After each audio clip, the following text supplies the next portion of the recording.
Hello, यो फर्सीको विषयमा त मैले थोरै जानेको कुराहरू सेयर गर्दैछु। यो फर्सीको यो फर्स्टमा आएको मुन्टाहरूलाई चाहिँ यसरी टिपिदिनुपर्छ। यसरी टिपेन भने चाहिँ यो फर्सीको लहरा चाहिँ लामो गएको गएको गर्छ र गएको गएको गरेपछि चाहिँ तपाईँको फल लाग्दैन। त्यत्तिकै यो लामो गएको गएको मात्रै गर्छ।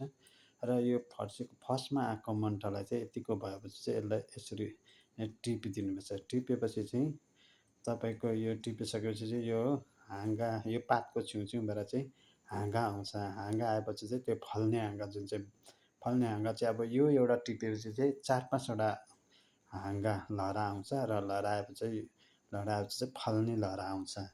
र यो टिपेको मुन्टालाई खेरो पनि जाँदैन, यसलाई सब्जीमा युज गर्दा हुन्छ। र यो पातको छेउछेउबाट चाहिँ हाँगा आउँछ। यो हाँगा आएपछि चाहिँ तपाईँको फल्ने हाँगा चाहिँ थुप्रो आउँछ। यो फर्स्टको हाँगालाई टिपिदियो भने चाहिँ थ्याङ्क यू।